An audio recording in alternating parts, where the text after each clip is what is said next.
Nothing like a little guitar riff to start your Monday morning. Hello, everybody. Welcome to No More Mondays, the podcast where we believe three important things. Humans still matter. Yes, that's you. Mediocrity is expensive, and ownership changes everything. As always, I am your host, Angie Callen, and today we are talking all about how you show up and why that may matter more than you think. Today, I am joined by Michael Fineman, speaker, communication expert, and what he calls the dot connector.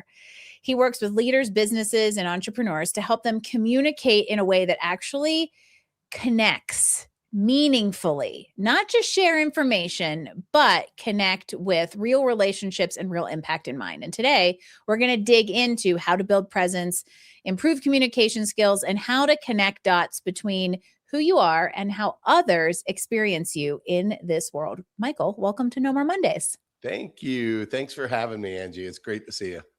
I am super excited about this. Michael is a friend from the Unconference crew, for those of you that listen regularly and have gotten to know where my people come from. And, automatically being in the room that is the Unconference, for those of you that don't know, it is saying it is a giant networking event very much dilutes it, but it is basically a structureless room with 100 meaningful people in it. So to say you are a dot connector who walks into that kind of space makes a lot of sense. And what I want to know is, how do you see yourself as a dot connector? What do you mean, and what dots are you helping connect? That's great. Great question. Thank you. And it was really fun. And this is the second one I've been to, and I'm blessed to be able to go to the third as well, which is really exciting. Oh, and I love yay. Me too. concept. I'll see you there.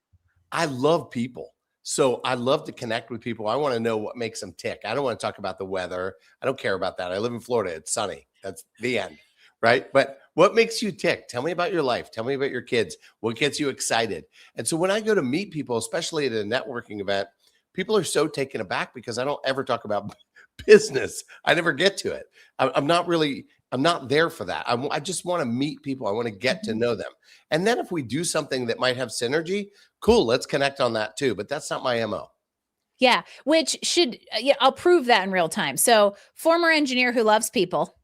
And I go to events wearing a shirt that literally says human on it. I had them made first for an AI event where I was speaking about being a human in the age of AI. And then it became such a marketing trick that I was like, I'm going to make this part of my brand. And so I'm outside recording an episode of Midweek Momentum. For those of you that didn't know, I drop a mini solo episode every Wednesday afternoon at 2 p.m. And Michael and his wife are standing out there, and I record and I go to walk past him, and you grabbed me immediately because the thing that we both commonly love was literally written on my shirt. And that was the way that we started connecting dots. And mine. You remember what mine said? What did yours say? Yeah, that's right. It was literally like a dot connection via imprint on t-shirts. Yeah. Mine said authenticity is my superpower. And I had those made up too. Yes. Which, by the way, that was the extra piece, is mine on the back says the modern coach powered by authenticity. And so this is the fun thing when we talk about real meaningful connection that allows us to see each other and connect with each other in an authentic way. Right. Exactly. And then we got deep into the AI. We were geeking out on that, how AI will never be. I don't know that there's ever going to be a time that AI is going to be able to do what just happened there on that patio, right? On that balcony. I don't think that will ever be coded in. I don't think it's possible, because I think also, and I'm a faith-based guy, so I don't go down too many weird trails, but I believe in vibration and energy and whatever that is. A gazelle, when they're drinking water, they don't need to ask the lion if he's hungry. They know if a lion's coming by, whether he's hungry or not. They know if he has a full belly or not, because they can feel it. They can sense it. And I think the same thing happens with people. I saw you and I'm like, oh, that's my buddy. I need to go meet her. There is a certain level. Like, it's interesting when we think about dot connectors. I definitely think there are people out there who are natural connectors, both from like a magnetic energy kind of thing with each other, but then the ability to match energies kind of like in other people. And I agree with you. I am not a woo-woo person, but God gave us energy. So there you go. And so to me, I want to understand a little bit more about how this relates to everybody out there. So like, I think a good way to probably frame it is like, I know what it is. You started off with something I completely agree with, which is I love people and I can talk a lot, Yes. as long as it is about something. I don't like small talk because, sorry, it feels like a little bit of a waste of time. And so this to Yeah. me relates to this idea of what, in your opinion, is the difference between somebody who shares information and somebody who actually connects? There's a huge difference.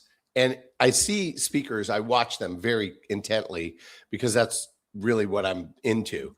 And, uh, you know, when you connect with a speaker, let's just talk about from the audience. When you connect with a speaker, when that feels like they're just talking to you, like they've read your mail somehow and they're just speaking into you, and that message was for you that day, that time, you connect with them. Well, that's not by accident from stage. If you're a speaker that can connect, you can communicate to connect, you can manufacture that, and it doesn't make it any less authentic. It's just that you're taking the time to connect with people while you're sharing the message. You're still going to teach the information, you're still going to share it, but are you connecting with the audience on a level that makes them feel seen and heard? Because you're speaking words that they've thought and haven't put into words Mhm. generally. If you've researched enough what problem you're trying to solve, you know the depth of the problem really well. So you're speaking this language that has gone through their head that they've never spoken out loud, but now you're making direct eye contact with them while you're doing it, and they're like, "Oh my gosh, they're talking to me." They're talking to me. Or you don't, and you shift too much and you move too much and you don't focus on one person at a time. And the same happens one-on-one. I Mhm. am like glitter and sequence catches my eye. Man, I'm like a squirrel. I'm like a squirrel guy. It's terrible. I'm like a dog sometimes. I'm like, whoop, whoop, whoop. And when I'm in a room, I have to train myself to stay on. Don't let Mm. what's happening behind them catch my eye, because it'll pull me away. And so I've made it a point in my life when I'm with somebody, I'm with somebody. I'm talking to them. And as a speaker, you have a line of people that want to talk to you that are looking Yes. over the shoulder of the person you're speaking to, trying to get your eye contact. And the key Yes. is, don't do that. Don't let it affect you, because you're only present with that person for what? 30 seconds to a minute, maybe. Give But them the who knows moment. what kind of impact you can have on somebody if So you're much fully different. present to them for 30 seconds to 1 minute after you were actually present to them for the 27 minutes you were also on stage. And that's what I Raving think fans. Raving sometimes fans. we forget. And I'm so glad you brought up the word presence because I want to talk more about that. But Yeah. I can't help but go left turn on this speaker thing for a second, because Michael and I have talked enough to know that we both love people, but we also do like technology and what it enables humans to do. But I think that there's a bad thing it's enabling people to do in the speaker world, and that is create content that they can't deliver from the stage and maintain that connection, Right. right? Because Yep. they don't have the natural presence or the communication skills to deliver on something that AI helped them create. And that is a disconnect in this Correct. connection, in this conversation about dot connection. That's right. And they don't have a deep understanding of the problem. I think you Yeah. should not speak on anything that you do not understand deeply, because you're Yeah. going to get caught eventually. Especially when, case in point, that line will be the trap, because recently I was in Tennessee, in a Love the town Tennessee. 45 minutes outside of Nashville, right near the Kentucky border, which is critical to the story because I went to a women's business luncheon and was the keynote speaker in how to advance your career as a female in a male dominated environment, which is a very interesting conversation to have with 120 Southern Woo! eyeballs staring at you, right? And let me tell you that line that formed after. And it was people who had like deep stuff that I'm like, y'all, this is 3 coaching sessions, not 30 seconds while Right, the line right. is cued, right? And if I had stood up there and spoken about that as a female who had never experienced it or didn't coach people through it, I would not have been able to help those people in a 3-minute snapshot instead of like having a 3-hour coaching session. So you can That's get right. caught if you put yourself in situations where you don't have the authority to connect and you lack the presence to do so. And so this stood out to me, which is why I'm glad you brought it up, because I think a lot of times we get caught up in connection is tied to like perfection. And, we try to get the words right, but we get like the presence and just the humanism kind of wrong. And so I want you to speak more about that and kind of what you see as like presence and authenticity playing a role in that ability to connect. That's great. Yeah. And I'm going to break this down because this is something I love Yes. to talk about. The world calls it confidence at this level. You're on stage, you're confident, meaning you know what you're talking about, you're confident. It's really not confidence. Confidence is a surface level thing. Below that is your authenticity, right? Meaning that you're really coming from what you believe. You're not stating what you read on AI. You're not plagiarizing a book or a speaker that you heard. You're speaking from what you're passionate about, what you really believe. So you're at this level of authenticity, which gives you authority. But really, let's take it a level further down, and it's really about identity. If you know your true identity really well, that gives you authority, that gives you confidence. And so for me, I can speak in front of 3,000 people. I do not need one of them to like me. I want them to because I love people and I want to have a million friends, but I don't need them to because I'm so solid on my identity, who I am, whose I am, that you can't sway me from that. An external pressure can't change, or an opinion can't change who I am. So I am there to serve. If they don't receive it, okay. Maybe they're in the wrong room.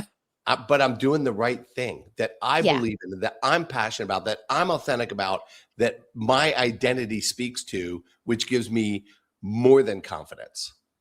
I love this idea of kind of like, it's like almost like bottom up, top down, right? Because in a way, you can't really have identity if you don't have the foundation of confidence layered with, an authentic ability to connect, which supports this feeling of authenticity that is really rooted in identity, right? They all layer up, and you really can't have the top of the pyramid unless you have like built the foundation.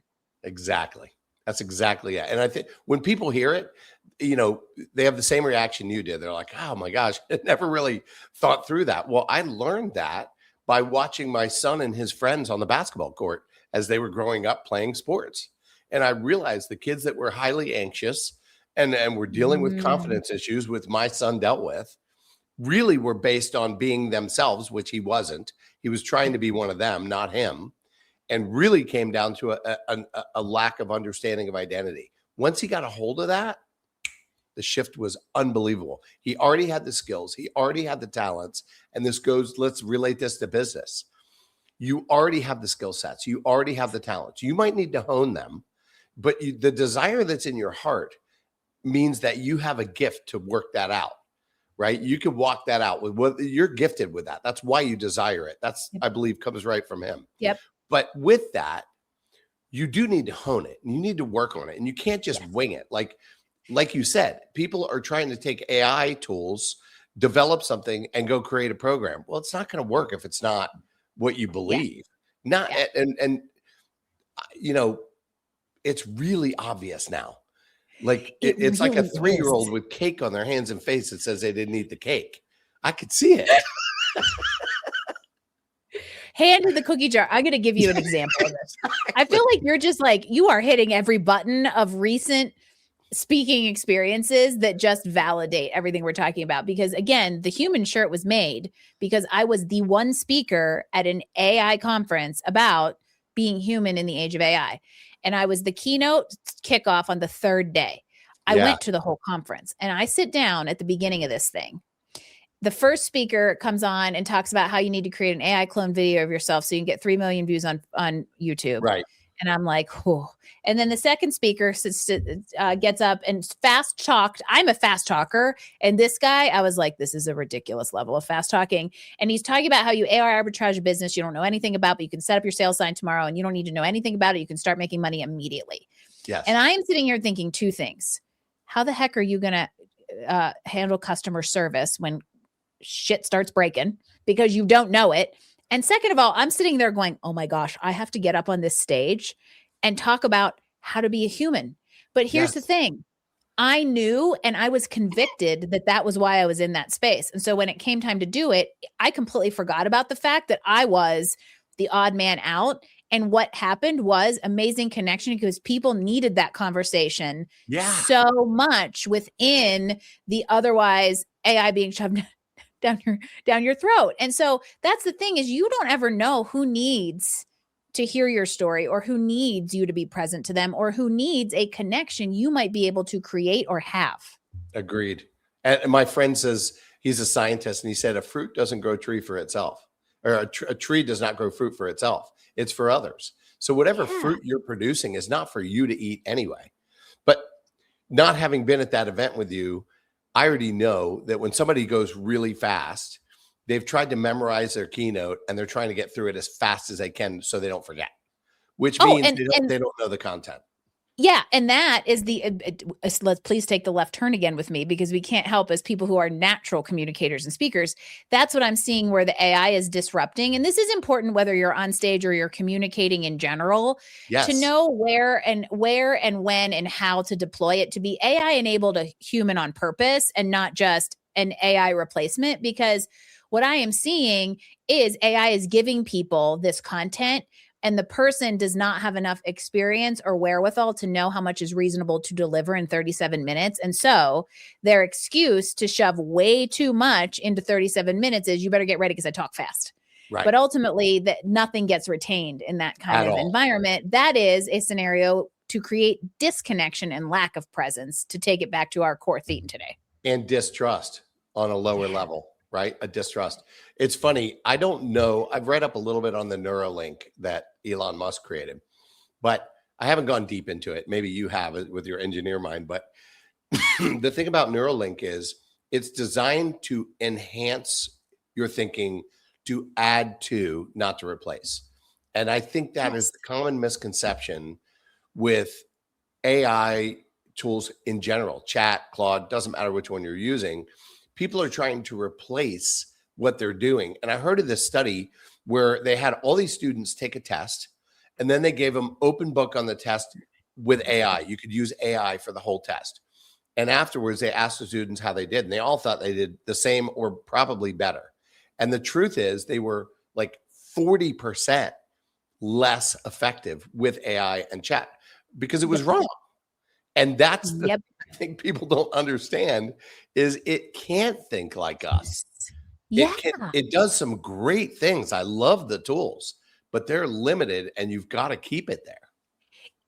We still drive the train, people. That's right. At best, AI is in the passenger car. Better if it is in the caboose and you dictate how it is used. And this is important as we talk about organic connection, being present as a human, showing up authentically, knowing how to have authority and building identity, right? Your whole stack relies on human skills, right? Yes. And so if we go back to that kind of idea of this stack that is separate from AI is there to augment all of this, right? Right. What do you think separately from AI gets in the way of people showing up authentically and being able to create meaningful connections? Easy. Imposter syndrome. Tell me more. Everyone is excited about a new project until it's them on the line. Mm-hmm. And if you do not have confidence, authenticity, identity locked, you are going to worry about what everyone thinks a lot. And if you don't know the content and you built it on AI and you're just repeating it, you're going to freak out even more because you really don't know it. And you know internally, you're trying to present as if you know it, but you know you don't. Yes. Okay? When that's happening, it's a recipe for disaster. People still buy from people. Trust. You said trust earlier, and I'm thinking that's like the name. That's like the one word title of this episode. It's huge. It's everything. But you know, my stack that we talked about, all the things that I'm offering is human advantage in a machine world. We have the advantage because we know how to speak to someone's heart. We know how to speak to someone's problems. We know how to love on somebody and serve them without asking for anything in return. Even if we have an offer and they take it or don't take it, we still serve them, right? Yes. And that is the difference. And I think what you're going to see now, I think we talked about this a little bit at the event in Sarasota, Unconference. Reels. Let's just look at Reels. Okay. Reels are so fake now. that the cop isn't even a cop anymore at the window, right? That the guy's arguing with. It's not a real cop. They're not even wearing a real uniform. But we know that, and we still watch that crap somehow. It's running tons and tons of hours. Why is that? Well, we can make the connect that it's just entertainment. But the moment they would try to sell something, we would immediately be out and go, no, that's fake. Because it doesn't matter while we're using it for entertainment. But if we're using it to grow, we're not going to touch that. Yeah. Oh, that's an interesting thing to think about. So, Yeah. well, and I want to talk more about, because authenticity and authority is like your jam. And and to me, it comes from a genuine place of just loving people, wanting to connect in a real way. And this, I think, is why you and I connected in a real way within 25 seconds, because I don't know how to be anything other than I am. Sorry. Me neither. And it's not in this like unapologetically me way, because that's not authentic, right? That's posturing to pretend to be authentic. And so I'm curious where you see that coming into play now, because authenticity is a little bit of a buzzword and that makes me mad. But I also wonder, like, just as much as the inability to know and trust yourself and know your identity to go into those rooms confidently, I also think authenticity can be an excuse to avoid actually communicating or connecting better. What are your thoughts on that? Yes, especially when someone says, well, I'm an introvert, so I can't meet people. Right? Yeah, introverts are usually better in a room than you and me because they listen. And on stage. Is that crazy? Yeah. Yeah, but you're right. I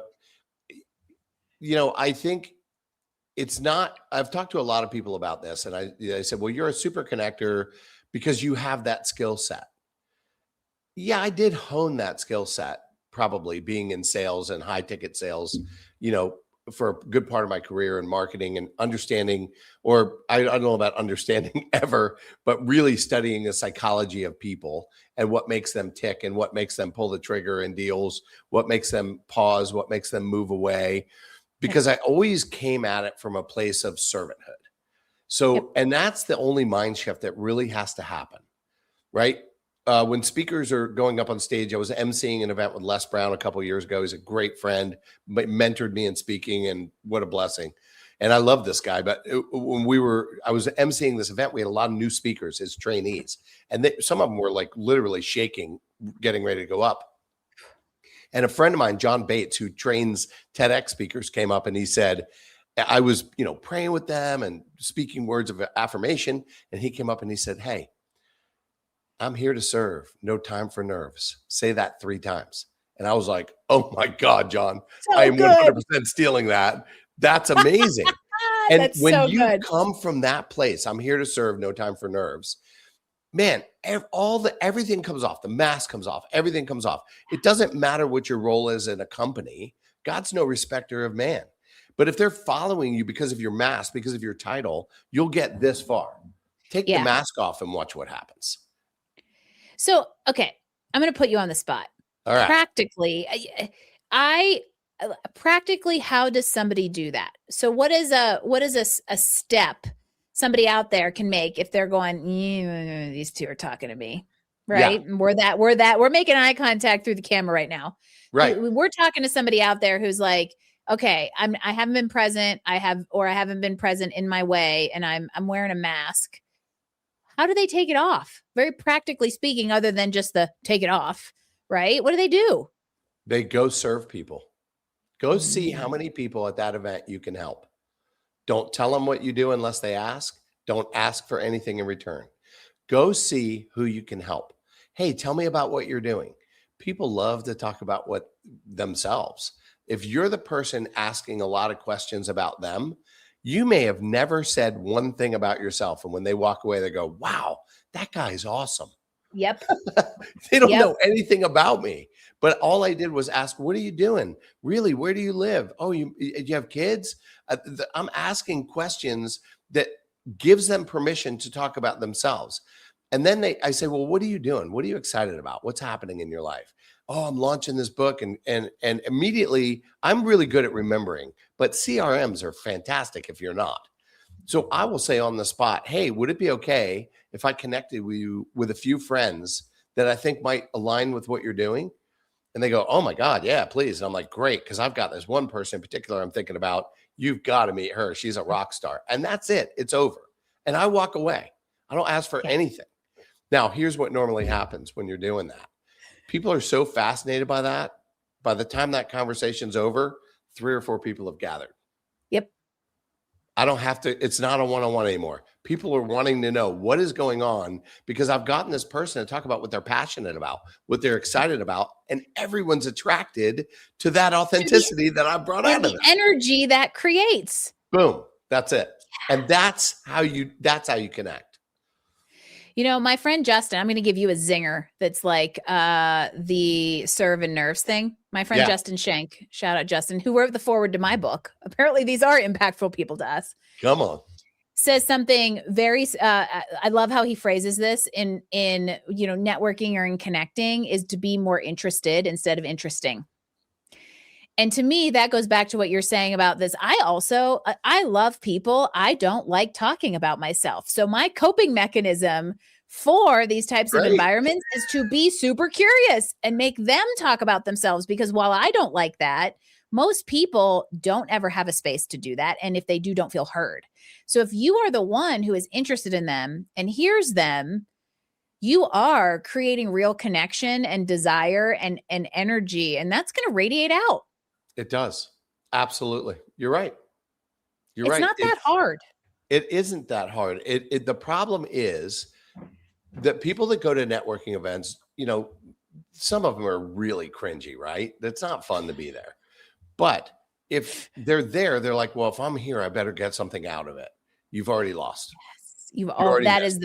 That is why networking in the fundamental sense, not, when you're with other meaningful connectors, that to me is why it's awkward and cringy and why I have a hard time with it. And I have no poker face. And so like, if you're ever at a networking event where they go around and have to introduce themselves, I've had friends that are like, Angie, we know exactly what you're thinking when the cringy people come up to the mic, right? That's why.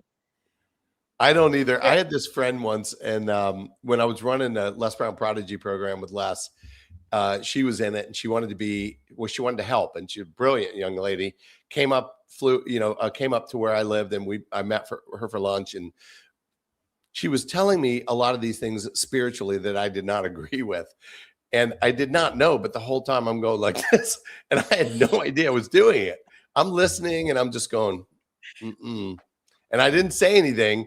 And she goes, why are you shaking your head no? And I went, I am? I was going to say, I feel like I've been like, so sorry, but I guess now I better tell you why. Yeah. But talking about no poker face, I had no idea. Now, that said, that's an interesting just tidbit that relates to all of this conversation, because I'm going to go out on a limb and guess the two of you were still able to have a genuine, authentic conversation about she's different one of my best opinions. Friends today. See? I walked her down the aisle when she got married. Yeah. Look at that.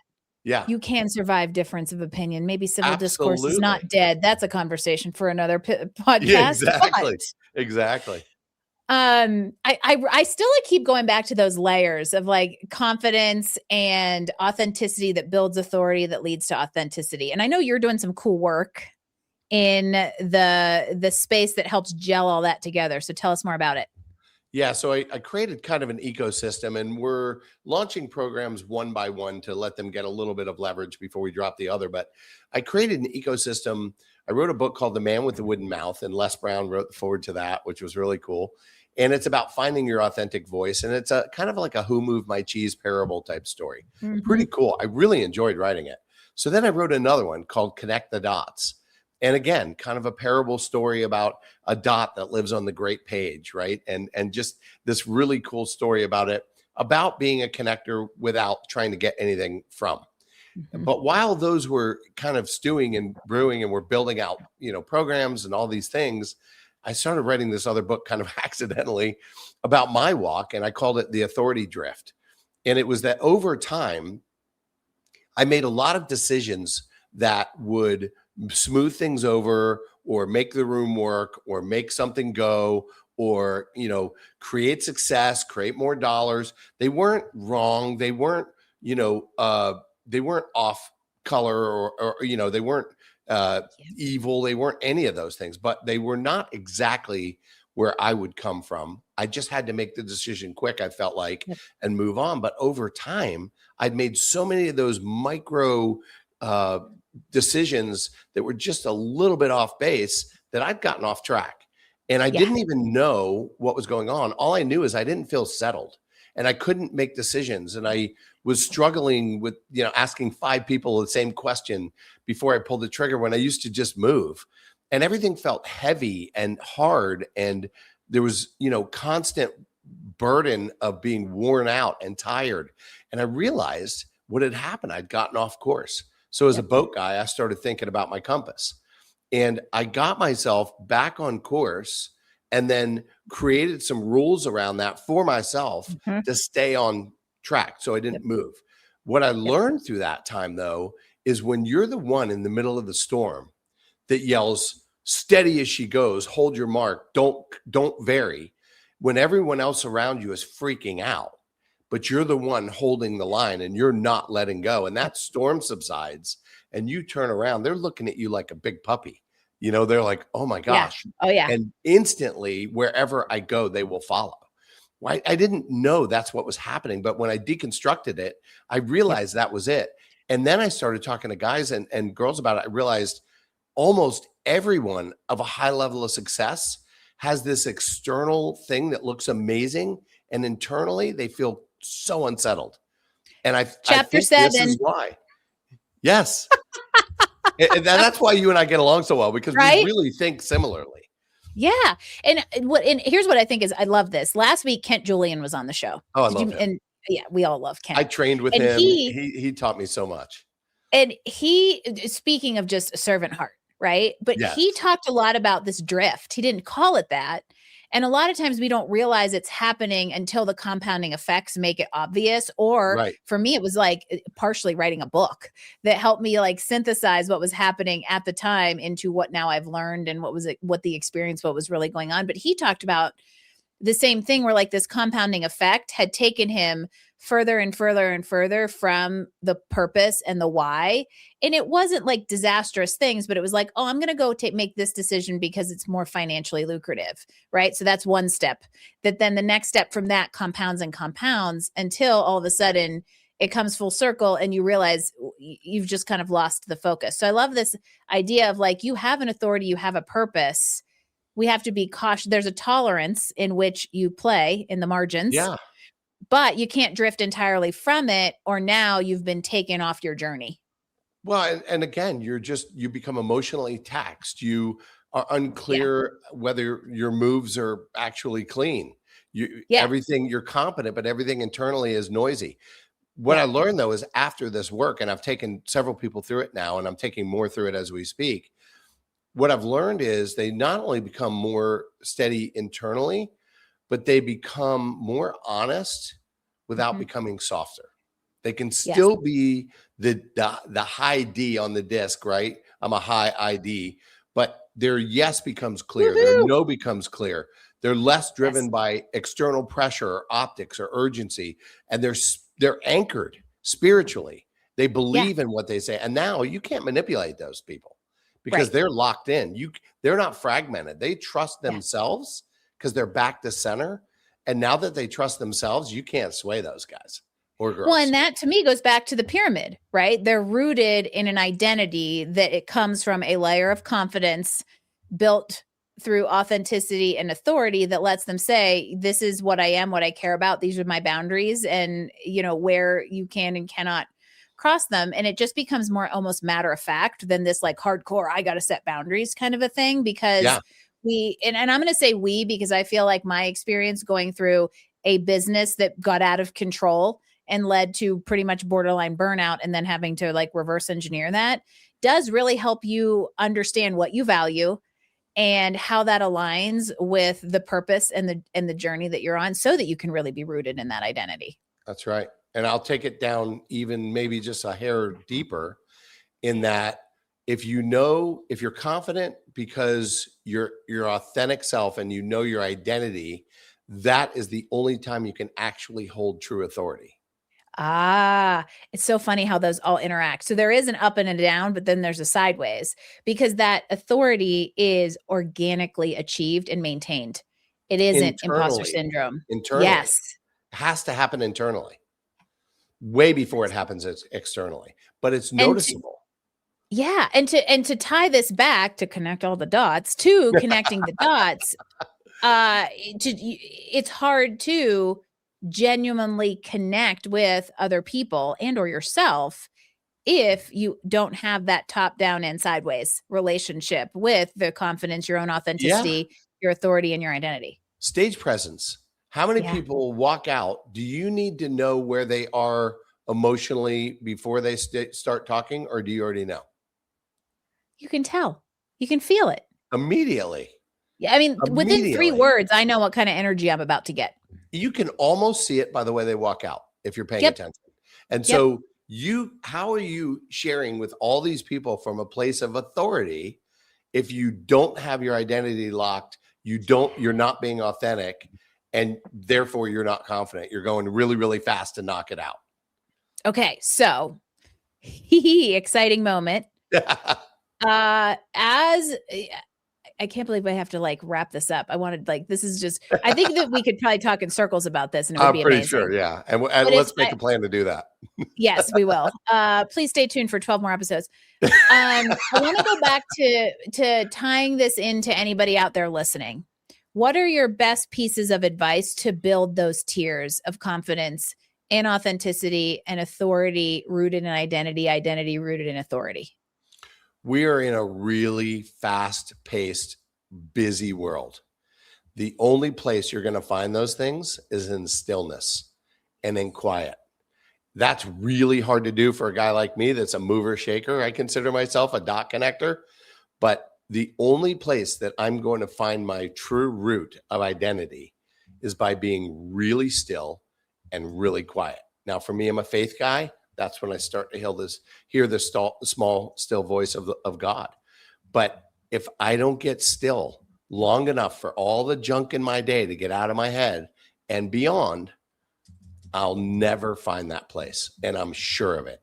And as much as I say it in the negative, it's as easy as that. If you will commit to doing that daily, people call it meditation, call it whatever you want.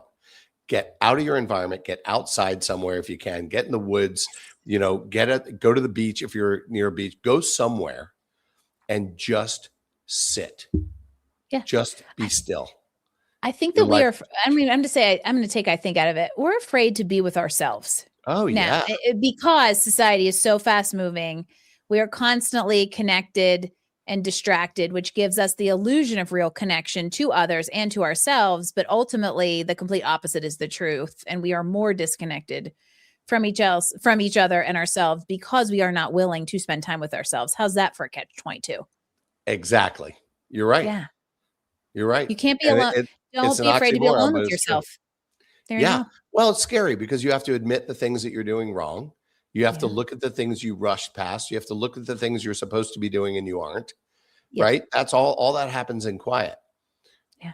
But if you'll just be at peace with yourself and who you are and allow yourself to make mistakes. And me as a father, I always relate my relationship with God to my relationship with my son. It's easy for me to see that. But not everyone has kids. Some have furry kids, right? So just getting to that place of thinking about your relationship with your parents when you were little and that trust factor and the fact that you knew they had your back, go into that place. Go, if your parents have passed, go sit, be still, be with your parents. It's just not that hard, Angie. And everyone's afraid of it because it takes guts to do that. But and you may not, habit. And not to go negative towards this, because I one, want to leave this on a positive note, but two, you have to be willing to be okay with what you find.